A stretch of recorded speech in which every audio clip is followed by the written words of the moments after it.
A king once owned 10 ferocious dogs. He used them to torture and killed any of his servants who made a mistake. One of the servants expressed an incorrect viewpoint, and the king was not pleased. As a result, he directed that the servant be thrown to the ferocious dogs. "I served you for 10 years, and you do this to me," commented the servant. "Please wait 10 days before you throw me to the dogs." The king approved. During those 10 days, the servant approached the guard who was in charge of the dogs and informed him that he would like to serve the dogs for the following 10 days. The guard was confused but agreed, and the servant began feeding, cleaning, washing, and also pampering the dogs. After 10 days, the king ordered that the servant be thrown to the dogs as punishment. When he was thrown in, everyone was surprised to see the ferocious dogs just licking the servant's feet.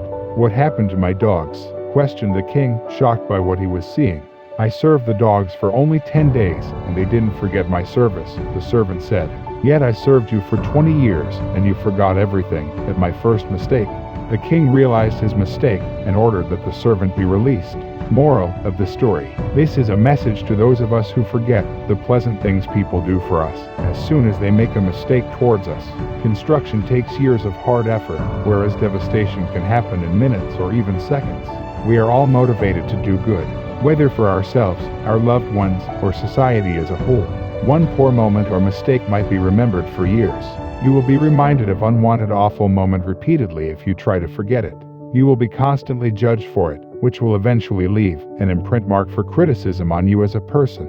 All good things phase out eventually, but not the bad ones. Sometimes these bad moments leave a lifetime scar. Jesus said, "Do not judge according to appearance, but judge with righteous judgment." John chapter 7 verse 24. We could waste our time constantly criticizing others around us, but He does want us to be prepared to distinguish between what is good and what is wicked, and between right and wrong. There will be multiple times in your life when you will have to make a decision based on what others are doing, and God expects us to apply good judgment in this process.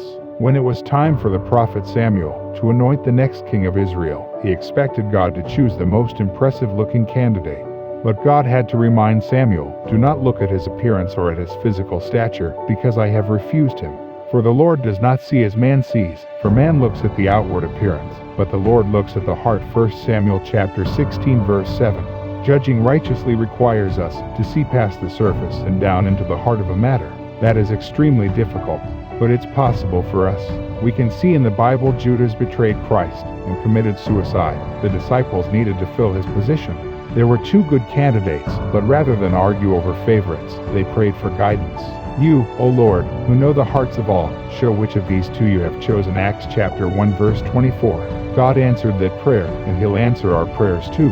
That's one of the biggest keys to judging with righteous judgment.